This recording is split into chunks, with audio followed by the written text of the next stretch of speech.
Assalamualaikum warahmatullahi wabarakatuh. Bihamdillahi wassalatu wassalamu ala rasulillah wa ala alihi wa sahbihi wa mawalah wa la hawla wa la quwata illa billahi wa ba'du. Alhamdulillah, segala puja dan puji hanya milik Allah subhanahu wa ta'ala. Salawat dan juga salam kita hadiahkan kepada Rasul kita Nabi besar Muhammad sallallahu alaihi wa ala alihi wasallam. Biasa kita mengkaji tafsir pendek dalam surah Juz Amma. Tapi malam ini kita akan mengkaji satu ayat dalam surah Al-Hujurat ayat 12. Allah Subhanahu wa taala berfirman, A'udzu billahi minasyaitonir rajim. Bismillahirrahmanirrahim.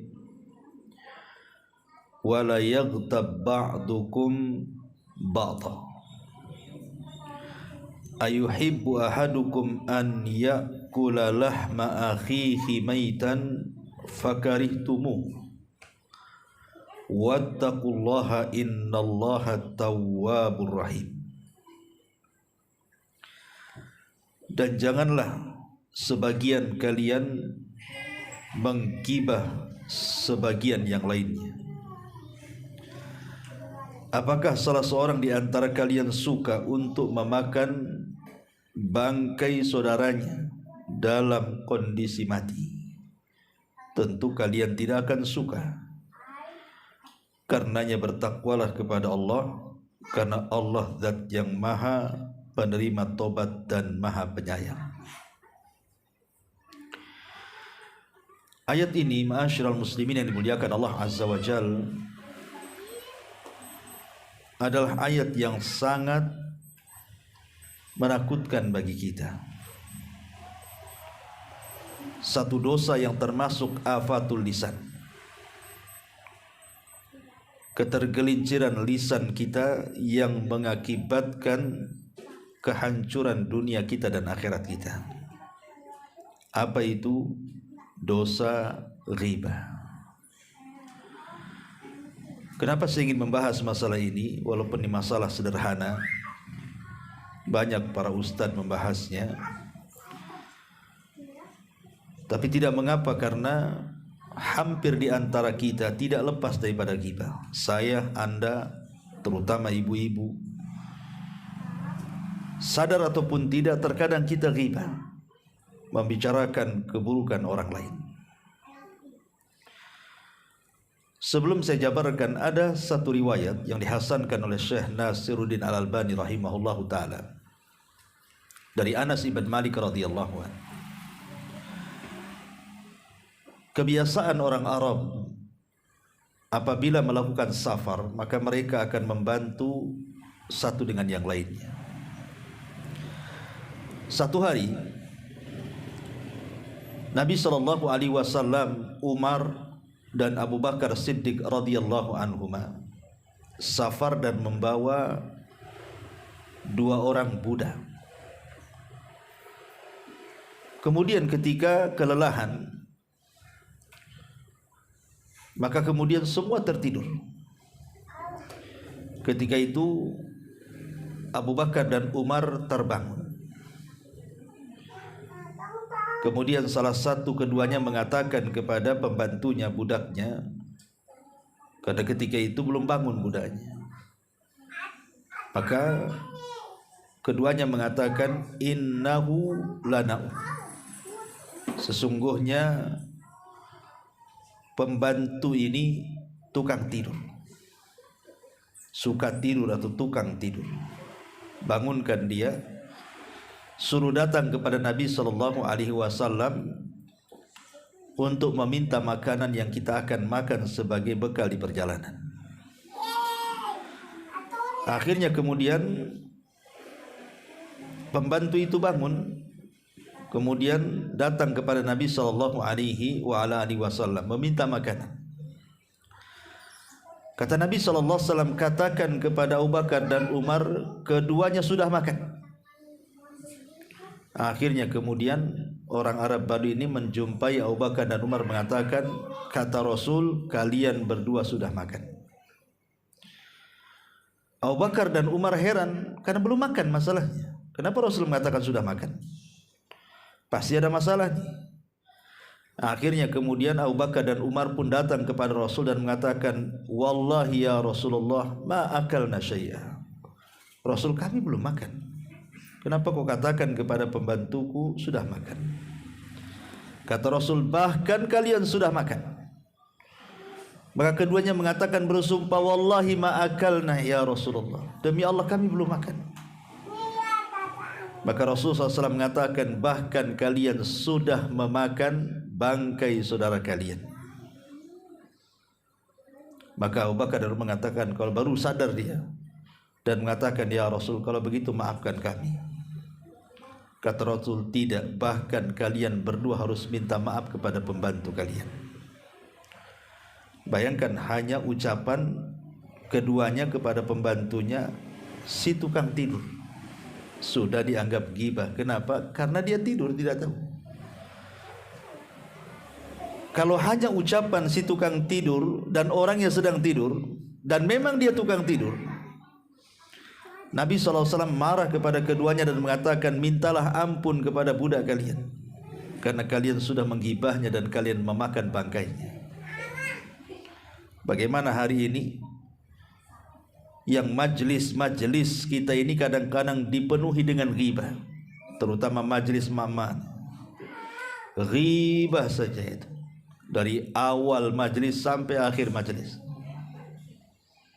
Seolah-olah ghibah itulah temanya. Ma'asyiral muslimin yang dimuliakan Allah Azza wa Jalla, ada seorang syekh bercerita. Jadi ada jenazah seorang wanita meninggal. Kemudian disuruhlah salah seorang untuk memandikan jenazah wanita itu. Tentu ya sesama perempuan kan itu ya. Tiba-tiba kemudian ketika dia memandikan jenazah itu, keluar bau busuk dan lidahnya keluar sampai ke dagunya, dan tidak bisa dimasukkan lidahnya. Sudah bau, lidahnya keluar lagi sampai ke dagunya. Kemudian dilaporkan kepada sang alim yang hadir di situ. Apa yang harus dilakukan dengan lidahnya ini? Dimasukkan ke mulutnya tak bisa. Akhirnya kemudian Syekh berusaha bertanya, kok bisa? Sewaktu dia hidup lidahnya tidak seperti itu. Rupanya orang-orang di sekitar mengatakan, karena wanita itu ma'ruf, ratunya ghibah katanya. Terkadang Allah Subhanahu wa taala perlihatkan bagaimana azab di dunia. Orang yang ghibah saat kematiannya seperti itu. Naudzubillah. Makanya ibu jangan jadi ratu ghibah. Ya. Nanti lidahnya keluar saat mati pula. Ma'asyiral muslimin wal muslimat rahimani wa rahimakumullah. Bahkan satu hari Nabi SAW pernah bermimpi. Dalam mimpinya dijelaskan oleh Ibnu Abbas radhiyallahu anhuma, marra Nabi sallallahu alaihi wasallam, Nabi sallallahu alaihi wasallam kemudian lewat kepada sebuah kaum yang sedang diazab. Bagaimana azabnya? Azabnya bahwa orang itu memiliki kuku-kuku panjang dari tembaga,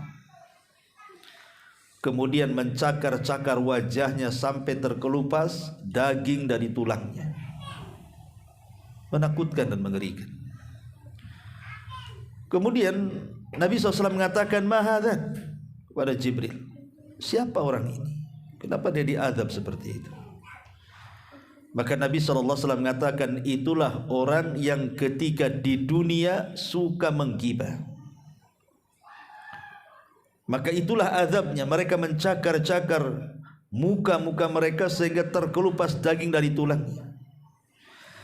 Dari sini kita tahu bahwa ghibah ini bukan perkara ringan. bahkan termasuk daripada dosa-dosa besar. Terkadang kalau kita melihat ada tetangga yang membunuh dengan cara sadis, memutilasi, kita mencaci maki orang itu.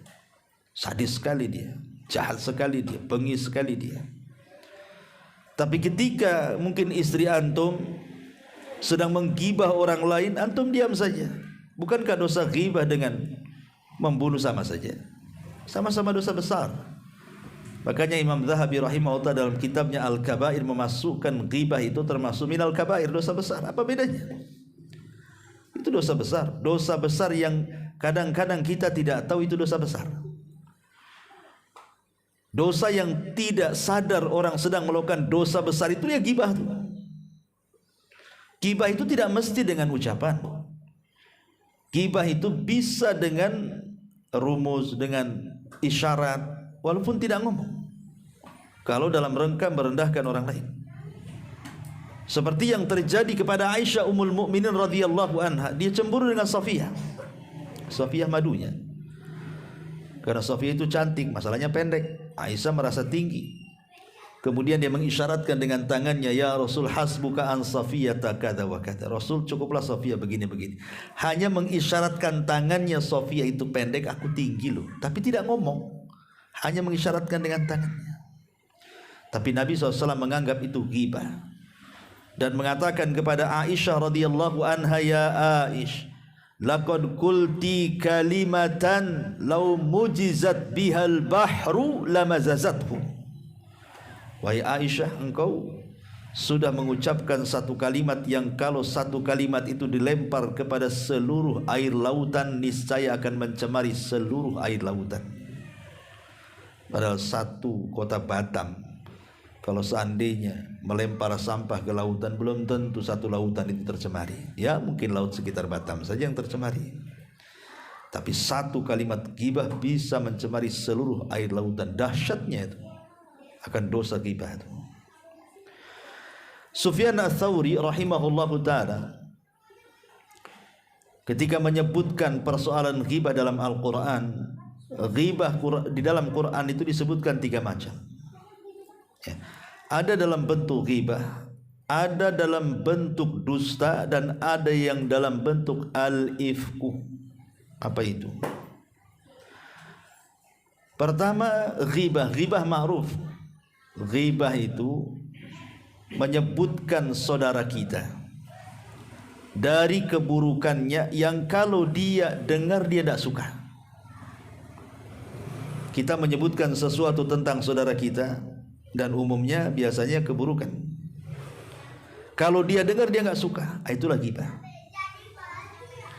Kalau dusta itu di kita menyebutkan sesuatu yang tidak ada pada saudara kita, kita ceritakan. Itu ghibah juga, tapi plus dusta. Kalau ghibah kan memang betul-betul ada pada dia, ya, betul-betul ada pada dia.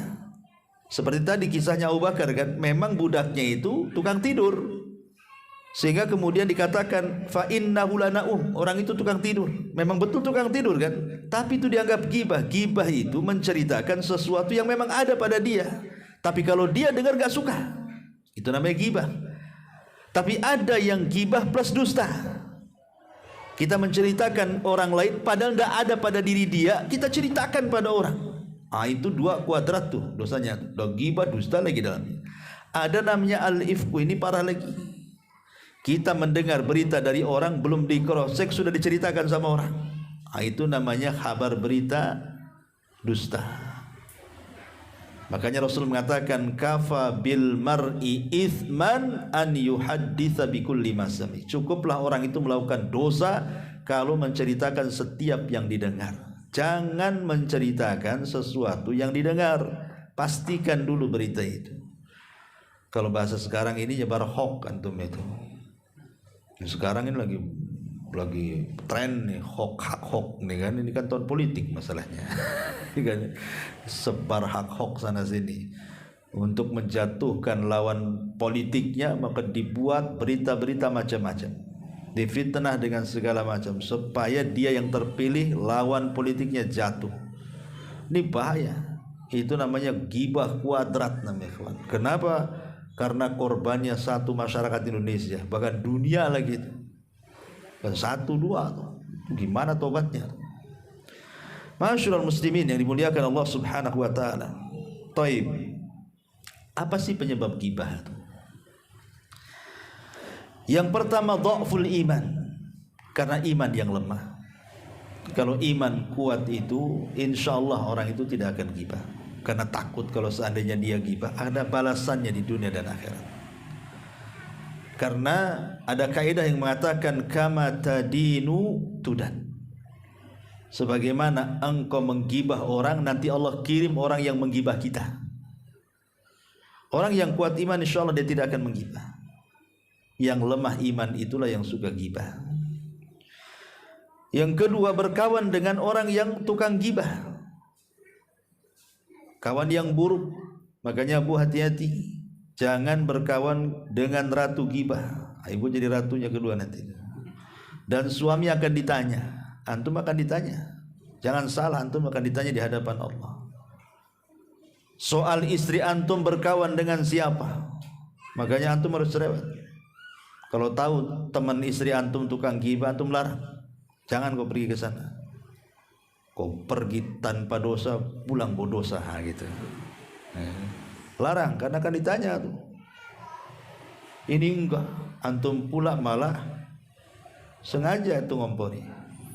Tadi gibah apa di sana? Ngomong apa tuh? Ada berita terbaru enggak? Ya. Masyaallah muslimin yang dimuliakan Allah Azza wa Jalla. Jadi jangan berkawan dengan tukang gibah. Nanti kita ini jadi tukang gibah jadinya. Bahkan kalau bisa mendengar pun tidak. Hasan Al-Basri rahimahullahu taala satu hari bermimpi. Jadi dalam mimpinya dia didatangkan bangkai yang sangat bau busuk sekali. Kemudian dikatakan kepada Hasan Al-Basri, makan bangkai itu. Dia bilang, kan enggak mungkin saya makan, itu bangkai busuk. Makan, tidak, saya tidak akan makan. Dan apa salah saya kenapa harus makan bangkai itu? Maka dikatakan, karena engkau redha dengan orang yang menggibah, katanya. Dia mengatakan, aku tidak mengatakan sesuatu, aku hanya mengatakan yang baik dan aku mencegah yang buruk, katanya. Tapi dikatakan tidak, karena engkau membiarkan dan engkau mendengar orang yang menggibah, katanya. Yang dengar saja bayangkan ada ancamannya. Makanya kenapa Allah Subhanahu wa taala mengatakan fa'arid anhum hatta yahudu fi haditsin ghairi. Kalau ada di majelis itu yang sedang gibah, antum langsung pergi, ma'assalam, assalamualaikum. Kalau antum tidak bisa menasihati orang di majelis itu dan mengatakan jangan gibah, antum pergi dari situ. Antum cari alasan yang lain, pergi dari situ. Kecuali kalau antum bisa menasihati, janganlah gibah di sini, kepalain aja kan itu. Tapi kalau tidak bisa, pergi. Karena mendengar dan kita suka, apalagi kemudian redha, itu sama juga dengan gibah, itu hukumnya. Padahal kita tidak ngomong, hanya menikmati gibahnya orang, hukumnya sama. Makanya ini yang kedua. Yang ketiga, hasad. Biasanya yang menjadikan kita gibah itu hasad. Ibu-ibu satu dengan yang lainnya, kenapa ya tetangga itu ya kerja biasa-biasa saja, mobil gonta-ganti, padahal dia charter, bukan mobil dia kan gitu. Mungkin dia charter, mungkin kan banyak tamu ya, rumahnya kemudian mulai naik, kok bisa ya dia naikkan, jangan-jangan punya tuyul. Nah, jadi mulai itu ya. Hasad inilah yang membangun gibah. Jangan pernah hasad, karena halakal hasid qoblal mahsud. Orang yang hasad itu biasanya lebih binasa daripada orang yang dihasadi. Orang yang dihasadi lo tenang-tenang aja, dia bangun rumah tenang. Yang hasad sakit kepala, kenapa bisa bangun rumah dia? Orang yang dihasadi itu lo tenang-tenang saja, rumahnya dinaikkan jadi 2 lantai. Orang yang hasad pening kepala, naik tensi, dia naik rumah ini naik tensi. Orang gibah tuh. Terakhir apa? Dia punya beli kendaraan setruk pula dia. Coba bayangkan. Makanya ini hindari hasad, karena hasad ini yang membangun gibah. Harusnya kita katakan kalau saudara kita, tetangga kita ini mampu membangun rumah, mampu membeli kendaraan, mampu membeli perabotan yang mewah, kita katakan alhamdulillah, Allah telah memberikan rezeki kepada tetangga saya. Ya Allah, berikan rezeki yang jauh lebih baik daripada dia. Harusnya begitu. Ya. Jangan malah kemudian bercita-cita menghilangkan nikmat orang. Kemudian yang ketiga, terlampau cinta dunia, akhirnya ghibah. Kita punya usaha karena cinta dengan dunia, tidak percaya takdir. Tiba-tiba sebelahnya buka toko, sama pula jualannya, laris pula dia, kita tak laris. Mulai lo ghibah kita. Jangan pakai ini, jangan dukun Banyuwangi. Kok Banyuwangi pula? Jangan begini, jangan begitu. Ya. Jadi kadang-kadang kemudian gara-gara hirsud ala dunia ini, semangat dunia, ketika dia collab, orang lain maju, wah mulai itu macam-macam di otak dia itu. Kemudian yang kelima, al-faragh, waktu luang yang tidak dimanfaatkan. Mungkin lagi antum libur minggu yang kerja di PT gitu ya. Harusnya waktu libur kumpul dengan keluarga, ambil ya manfaat apa kan itu ya, jalan ke sana kemari. Ini enggak, malah ketemu kawannya gibah sana, gibah sini, gibahin bosnya, gibahin kawan kerjanya, dan begitu seterusnya. Maka inilah 5 sebab kenapa sampai terjadi ghibah. Ma'asyiral muslimin yang dimuliakan Allah Azza wa Jalla, ghibah ini ada ukubahnya, ada balasannya. Tidak di dunia, di akhirat. Atau boleh jadi di dunia ada azabnya, di akhirat dia dapat juga azabnya. Adapun uqubatun fid dunya, orang yang tukang ghibah ini akan diberikan hukuman di dunia. Allah akan tanamkan ketidaksukaan manusia kepada dia. Ah, malas saya sama dia, kenapa? Suka jelek-jelekin orang. Kan ada kan? Aduh, datang lagi dia. Kenapa? Kacau nih kalau datang nih. Dunia persilatan habislah digasak dia. Ini kalau ada orang nggak suka kan? Tidak semua orang suka. Ya. Kemudian juga azab di dunia ini terkadang orang yang suka ghibah itu, ikhwatu fiddin, nanti akan didatangkan orang yang ghibah sama dia. Dia tidak sadar saja dia sedang asik menggibahi orang. Rupanya dia sedang digibahi orang, lebih dahsyat gibahnya orang kepada dia dibandingkan dia menggibahi orang lain. Karena seperti itu hukuman orang zalim. Ghibah kan bagian zalim, ikhwan, kezaliman. Allah Subhanahu wa taala berfirman dalam surah An-Nur ayat 19, Innal ladzina yuhibbuna an tashi'al fahishatu fil ladzina amanu lahum adzabun alim fid dunya wal akhirah. Sesungguhnya orang-orang yang suka menyebar keburukan terhadap orang-orang yang beriman di tengah-tengah manusia, maka akan datang azab bagi mereka yang pedih di dunia dan azab yang pedih bagi mereka di akhirat. Bahkan Nabi SAW satu hari berkumpul dengan para sahabatnya, tiba-tiba tercium bau busuk, bau sekali. Tidak ada bangkai, ya nggak ada kotoran, pokoknya nggak ada, tiba-tiba bau muncul gitu saja, dicium oleh Rasul. Sahabat bingung, ini bau apa nih? Bau busuk sekali. Jadi Nabi SAW bertanya kepada para sahabat, tahukah kamu ini ro'iyah, ini bau apa nih? Sahabat karena tidak ada bangkai, kalau ada bangkai tentu ngomong, ada bangkai di sana Rasul. Oh, ada kotoran di sana wahai Rasul. Ini nggak ada yang menyebabkan munculnya bau busuk. Sahabat bertanya, Rasul mengatakan bau-bau apa ini? Sahabat mengatakan Allah dan Rasul yang tahu. Maka Rasul mengatakan ini adalah bau busuk yang Allah tampakkan dari orang-orang yang suka ghibah. Saya bayangkan, orang yang suka ghibah itu dimunculkan baunya oleh Allah Azza wa Jalla. Padahal tidak ada dosa yang punya ada bau kan. Kalau setiap dosa ada bau, ikhwan, nggak ada orang duduk di samping orang, karena kita berbuat dosa semua. Tapi khusus dosa ghibah Allah Subhanahu wa taala munculkan baunya tuh, kan ngeri. Ya. Maka salah satu penyelamat ghibah itu, kata Jabir bin Abdullah radhiyallahu anhu, tahan lisan. Kata Abdullah bin Mas'ud radhiyallahu anhuma, tidak ada sesuatu yang harus lebih dipenjarakan dari anggota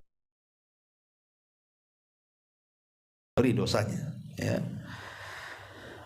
Adapun di akhirat sudah jelas, ghibah ini merontokkan semua kebaikan kita. Ingat hadis muflis, hadis yang bangkrut pada hari kiamat tuh.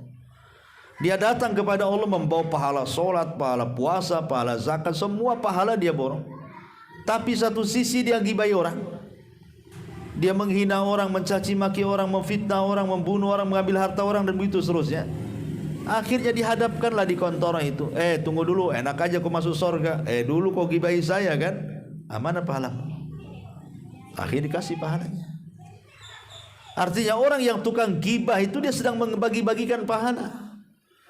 Karena hakikatnya orang yang menggibah itu sedang mentransfer pahala dia kepada orang lain. Makanya Imam Syafi'i mengatakan, kalau memang harus antum melakukan gibah, gibahlah orang tua antum, biar orang tua antum masuk surga. Jadi kebaikan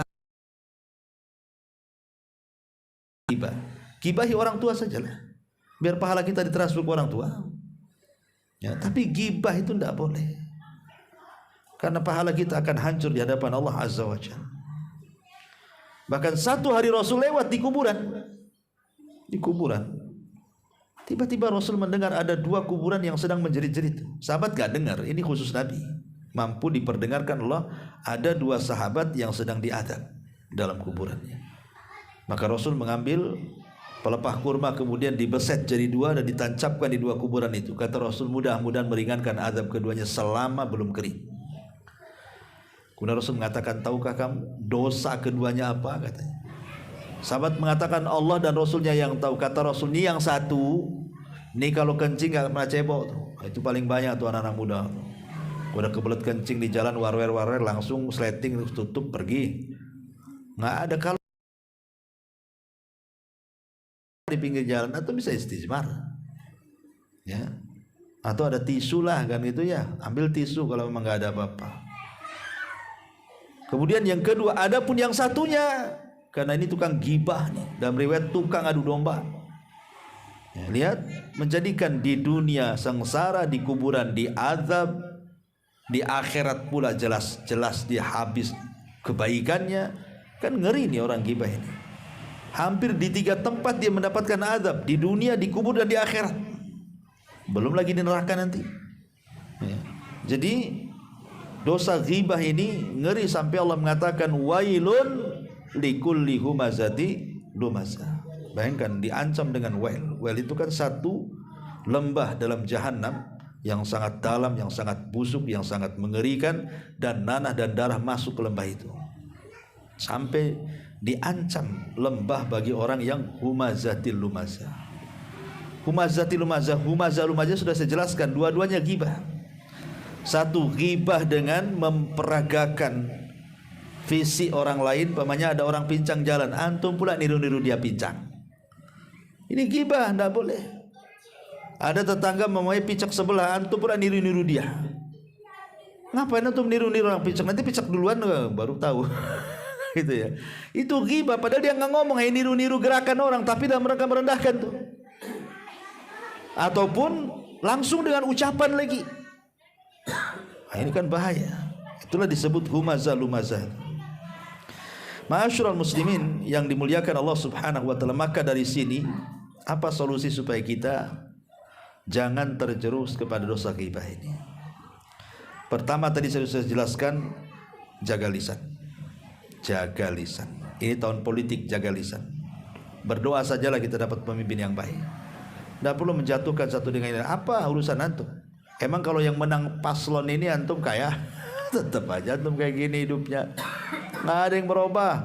Ya. Minimal kalau antum cari pemimpin itu yang bisa bermanfaat untuk agama kita. Itu saja saya pesan. Kalau cari pemimpin, cari yang manfaat dan maslahat itu jelas kepada agama kita. Kalau dunia ya sama aja lah kan begitu.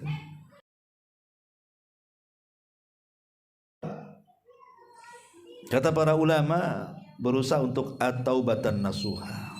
Taubat dengan betul-betul taubat. Cara taubat dengan betul-betul taubat apa?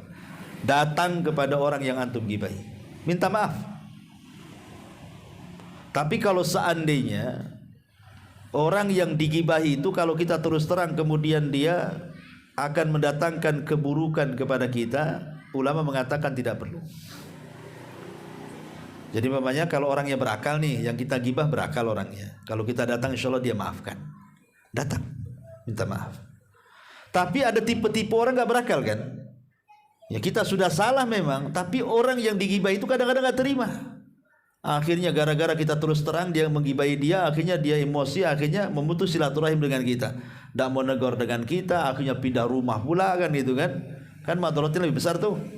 Kalau memang dengan seperti itu kita mau minta maaf, tapi madaratnya akan lebih besar daripada gibah kita, maka cukup antum beristighfar, mintakan ampun dosa-dosa saudara kita.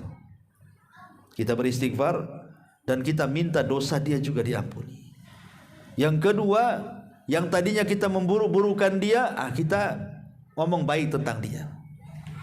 Ya citranya itu dipulihkan. Dulu kita merontokkan citranya, kita bangkitkan. Ya, jadi sebutkan kebaikan dia terus.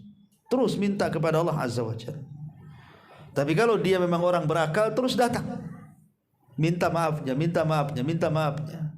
Harus bagaimana lagi saya sudah minta maaf sama antum, kok antum gak memaafkan. Besoknya lagi datang lagi sampai dia memaafkan. Kalau yang berakal kan gitu. Kalau enggak ya tadi saya katakan tidak usah.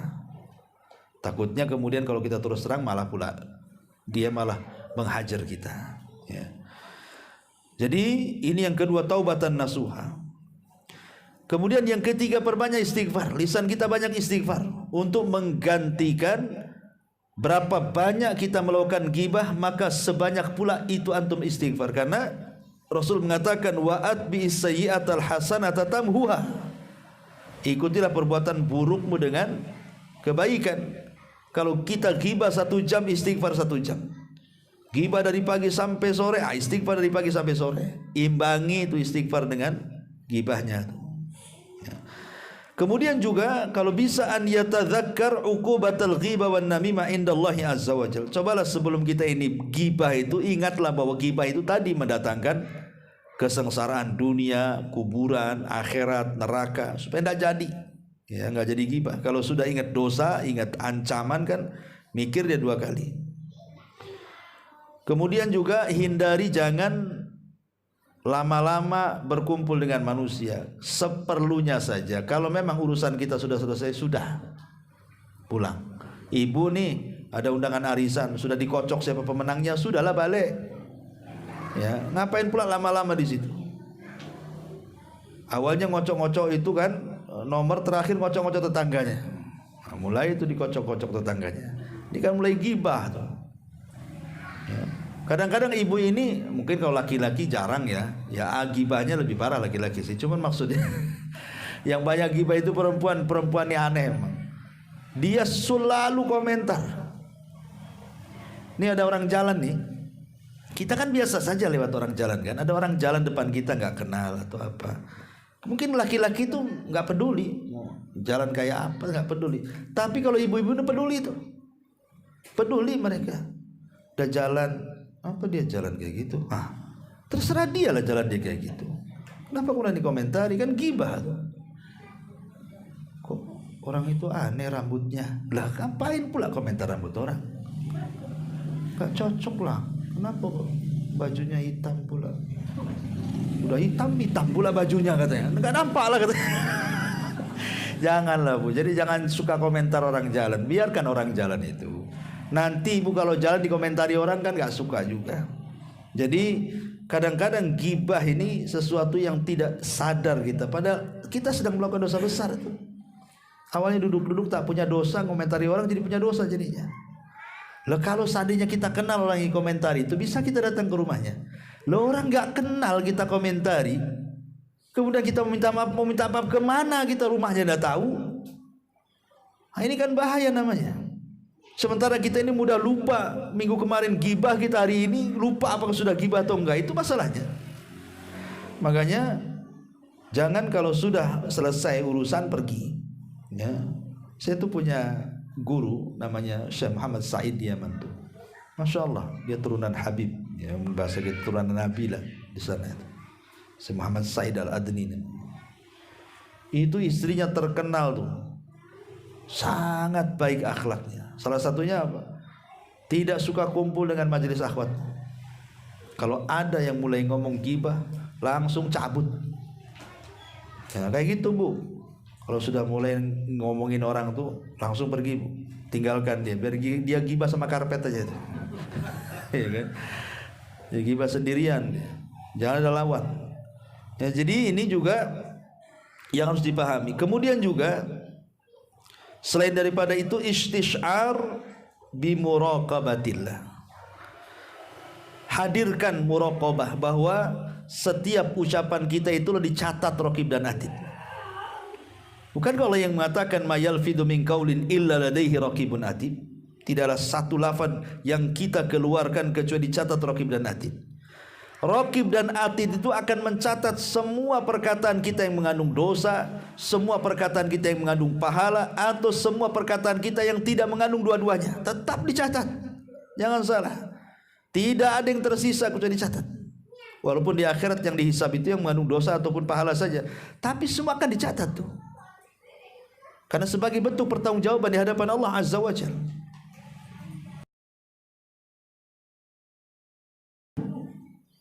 Itu saja dicatat. Imam Ahmad ibn Hanbal rahimahullahu taala ketika detik-detik sakaratul maut itu, dia merasakan sakit sehingga dia mengerung. Aduh. Murid di sebelahnya mengingatkan, ya Imam, innal anin kalimah wal kalimatu yuktab wal kalimatu tuktab. Wahai Imam, anin itu kalimat kan, dan kalimat itu kan dicatat raqib dan atid. Langsung diam Imam Ahmad. Diam. Luar biasa. Takut kalau erungan dia itu dicatat, dan itu bagian daripada tidak menerima takdir Allah. Diam. Oh, kalau kita menjadi jerit ya, jerit-jerit kita ini, udah jerit-jerit dimarahi pula istri kita. Gak becus kau ngerawat aku. Gitu. Allah pula disalah-salahkan. Ya, kenapa aku aja yang sakit? Kenapa tetangga sehat-sehat saja? Harusnya bersyukurlah kalau sakit, karena sakit itu kan menggugurkan dosa kan. Hanya tetangga itu dibiarkan sehat itu banyak dosanya. Karena terkadang ya musibah itu kan karena cintanya Allah kepada kita sebenarnya. Kalau kita paham itu, untuk menguji tentang kebenaran iman kita dan kedustaan iman kita, makanya diuji supaya betul-betul tahu kualitas iman kita di hadapan Allah. Ya. Kemudian juga ibta'id anit tanabuz bil alqab. Hindari melaqab-laqabi manusia. Karena itu bagian daripada kita. Dan ini masyhur di masyarakat loh, aneh kadang-kadang ya, di masyarakat ini ada orang kadang namanya bagus dijelek-jelekin. Ya kan? Namanya bagus dijelek-jelekin. Namanya umpamanya bagus, perempuan namanya anggaplah Fatimah Az-Zahra. Cuman karena badannya besar kan gitu. Fatimah Az-Zahra endut. Dikasih endut pula, coba bayangkan Bu. Itu ditulis pula di WA tuh. Ya. Coba bayangkan, enggak boleh Bu. Dia gendut ya gendut, tapi jangan pula disebut-sebut fisiknya. Kalau krempeng Fatimah Zahra krempeng gitu. Jangan suka melakop-lakopi orang. Dia gendut, dia krempeng, dia tinggi, dia pendek, dia hitam, dia pesek, dia mancung, itu sudah kehendak Allah. Allah menciptakan manusia itulah sebaik mungkin. Laqad khalaqnal insana fi ahsani taqwim. Jangan dikomentari fisik manusia. Karena mengomentari fisik manusia itu hakikatnya mengomentari zat yang menciptakan fisik manusia, Allah. Kalau kita menghina fisik manusia itu hakikatnya menghina Allah yang telah membuat fisik manusia, itu masalahnya. Dan ini bahaya. Ya. Jangankan mencela fisik manusia, mencela waktu saja sama dengan mencela Allah. Kata Rasulullah, tasubbud dahra fa inna ma'ana dahrun. Allah berfirman hadis qudsi, jangan celah waktu, akulah yang membolak-balikan waktu. Semua waktu itu baik, semua hari, bulan, tahun baik. Kalau mencela waktu saja tidak boleh, apalagi mencela fisik orang, itu gibah namanya. Maka hindari melakop-lakopi orang. Hindari. Ya, karena ini banyak di masyarakat, Masya Allah. Saya ngeri kadang-kadang. Kalau masyarakat melakop-lakop orang itu luar biasa. Ya. Kemudian juga ihris ala maslahatil muslimin katahdzir minasyarri bin nusi wal irsyad. berusaha untuk memperbaiki kaum muslimin dengan cara mentahdir, memperingatkan untuk tidak berbuat buruk, menasihati dan begitu seterusnya. Jadi kalau memang ada orang ghibah, kalau bisa nasihati. Dan jangan lupa kalau kita sudah bermajelis, namanya majelis kumpul-kumpul orang ya, ngobrol satu dengan yang lain, itu terkadang tanpa sadar kita menggibahi orang kan, entah gibah politik atau gibah tetangga atau gibah orang kerja atau sesama kawan dan begitu seterusnya. Maka sebelum bubar itu di sana ada doa kafaratul majlis. Doa kafaratul majlis itu bukan habis kajian aja dibaca, tidak. Pokoknya antum kumpul-kumpul di mana saja, berdua, bertiga, berempat, atau kumpul peguyuban, entah paguyuban siapa kumpul gitu kan. Kalau di Batam kan banyak tuh paguyuban Padang, paguyuban Palembang, paguyuban apa ya kan, Jawa. Kadang-kadang kumpul kawan-kawannya gibah sana sini. Sebelum pulang itu doa kafaratul majlis, subhanakallahumma bihamdika asyhadu an la ilaha illa anta astaghfiruka wa atubu ilaik. Karena disebut doa kafarah itu supaya mengkafarohi dosa kita di situ. Supaya kita datang ke majelis itu tidak bawa dosa, pulang pula tak bawa dosa. Minimalnya jangan bawa dosa lah. Jangan datang tak bawa dosa, pulang bawa dosa. Nah, jadi penting juga kafaratul majelis itu. Adapun pengobatan secara serius adalah pertama bertakwa, takut kepada Allah. Yang kedua, jangan sibukkan mengurus aib orang, sibukkan aib diri sendiri. Kadang aneh kita ini, kita lu banyak aibnya, sibuk pula aib orang dibongkar-bongkar.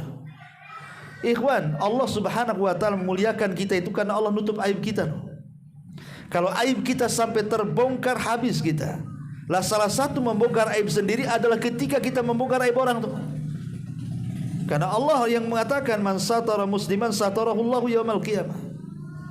Ataupun Allah Rasul mengatakan la tattabi'u aurata akhi wa man yattabi aurata akhi yattabi'u auratahu walau kana fi baitihi, kata Rasul. Jangan suka mencongkel-congkel aib saudaranya.